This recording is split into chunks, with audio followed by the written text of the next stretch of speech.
Welcome back to my channel. And I thought for today I would talk about decluttering. And this is a process that I'm trying to go through right now throughout my house. But I wanted to say, um, I'm looking down because I wrote a note because I didn't want to forget stuff. Um, First off, I want to say that um, some of the things or ideas or whatever that I've gotten from um, the book Magical Housekeeping, and let me see if I can see the author's name, Tess Whitehurst. Um, and I can't remember if I did a review on that book or not. I think I might have.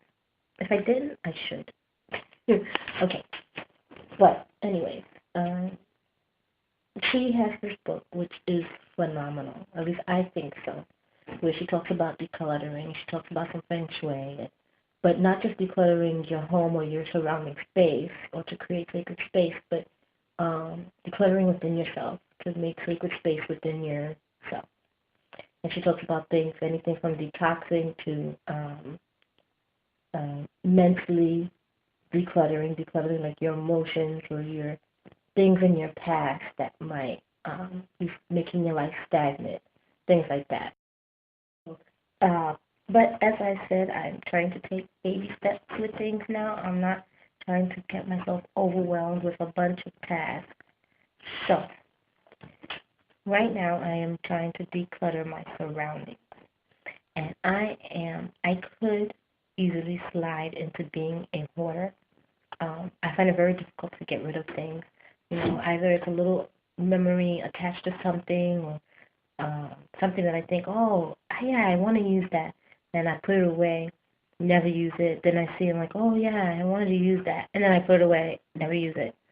uh, Clothes that don't fit, uh, things like that.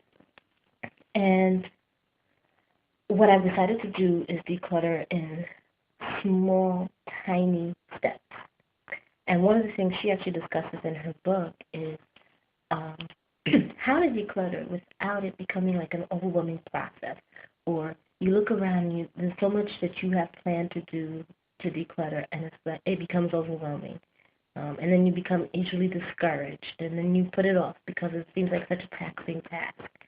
So what I've decided to do is baby steps. I'm going to start first with clothes, and mainly clothes in my dresser. So I'm going to go through each drawer on different days, not like the one day go through the entire dresser. I'm going to take a drawer a day, a week, or whatever. Anything that doesn't fit or is, um, you know, threadbare or whatever, or however you pronounce the word, you know, I'm going to get rid of. If it doesn't fit or if it's still in good condition, I'm just going to give it away to Goodwill, which I've already gave like a bag or two full of clothes. And I hold on to clothes that don't fit because in the back of my head I'm like, oh, well, I'm going to lose weight. And then when I lose weight, I'll be able to fit into this again, kind of thing. And that's not healthy. That's mentally not healthy, emotionally, because then you get this feeling of every time you see it, disappointment or, feeling of failure that you've held on to this thing for like 2 years and you're still too big to fit into it. So I'm not going to do that.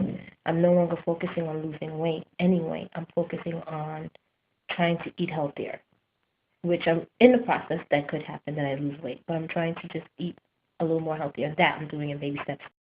So, but yeah, so I'm going to go through the drawers first. Then I still have like a bag or two of clothes. Then my drawers are packed, so no clothes fits in there. And I really don't have any other space for my clothes anymore because when we had all that water damage and things like that, and we had like a mold problem, I had to get rid of my old dresser, which is huge because it was like, a couple of drawers, but then it had like a thing, like an armoire almost on top. So, and then the side had a side compartment, which was a huge, like a little side closet kind of thing. So I have room for all my clothes. Well, now I don't have that anymore. I have a regular dresser, and that's not. I have a lot of clothes. Um, so anything that doesn't fit, even slightly, or like it doesn't sit right on me, or whatever, it's going to charity, Goodwill, or whatever. Um, Same with shoes. I'm gonna go through my shoe bin because I have a truckload of shoes as well. I don't even wear these things anymore. Same thing with that. But I'm gonna do it in stages. Also, when we had to clear out our closet due to that water damage, we have a lot of stuff that we had put in the boxes to get out of there. Well, looking through some of those boxes, I don't even want some of the stuff that's in there. So I'm going to go through those a box at a time because it's a lot of boxes as well. Maybe like a box a week or something like that. Again, but in stages. I'm not going to do them all like every day or in one day or things like that. So I want to declutter, all of that. I think I want to actually declutter my altar space as well. I have a lot of stuff on my altar. I don't know if they all need to be up there, but I have to think about that and see what happens. Then I'll move on to other parts of the house, and then I'll just do each one like little stages, so it doesn't feel overwhelming to me. My daughter, we just fixed up her room, her permanent room, because we had her temporarily in our old computer room when all that stuff with the ceiling happened. We didn't have money to fix up a room for her room,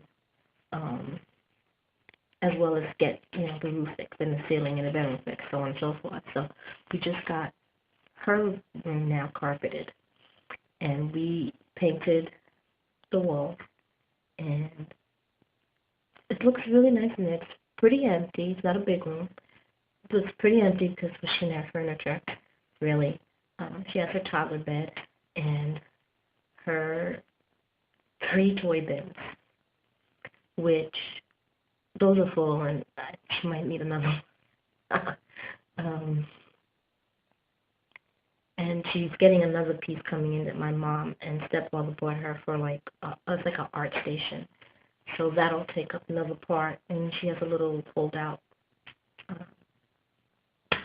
Disney Fairies couch and a lamp, and I want to get a new dresser thing for her and some other stuff. But her room is totally void of clutter, and it's so nice being in her room. She loves being in her room too, but it is so nice being in there because clutter is oppressive, and you can feel that. You may not realize it. You probably won't realize it until you actually live in a clutter-free or are in find yourself in a clutter-free environment. And it changes the entire atmosphere. It changes the moods of the occupants as well. So, yeah. I also hope to probably move over into like feng shui, do some feng shui things to the house as well. But I also got Tess Whitehurst, and I don't know if you'll be able to see this. No idea. Let's turn you around. This is another book by Tess Whitehouse called, I don't know if it's unquote this well, but it's called Magical Clutter Clearing Boot Camp. So I'm only 3% in, and it's not a very large book either, but I'm going to read that as well to help me with my decluttering process. But she also has another book out that I want to get, and I think it's called Good. Let me look it up. Oh, I had it already open because I was debating ordering it now or not. But it's called Good Energy Book, Creating Harmony and Balance for Yourself and Your Home. And She came out with this one, I think, this year sometime. And so I'm thinking about getting that. Now, I'm debating whether I should buy it now because I already have so many books to read right now. And again, that's the whole, I don't want to overload myself, but also that branches off into this aspect of me that, like I really think I have a shopping addiction. And I did do a banishing spell sometime in May or the beginning of May or something, to help me rid one of those vices, this compulsion. And it has been working. I think I'm gonna do it again, like renew it. I'm debating whether I want to like do a renewal spell, maybe like something to affirm this every month with myself. But I spend more than we can afford to spend. I really do, and I really need to stop that. And so I'm really working hard on trying to discuss in my head, do I really need this now, or whatever. And you know what? I'm gonna say that's part of decluttering yourself inside. Decluttering inside isn't just health or healthy, being healthy inside and treating your body like a temple, but it's mentally too. And any habits that you have that can be destructive, that affects you mentally because you need to stop, but it's hard, and that brings you down. It makes you feel less of yourself. It makes you feel inadequate. So all those things are things to work on to declutter yourself. You need to declutter your mind, body, and soul, first and foremost. And you can't find harmony, even if you're decluttering your surroundings. That's not all. You can't find harmony in the physical. You have to find harmony within yourself, the inside. And you have to do what is best for you to put to rights your mental, your emotional, and your physical. It's all, and that's three.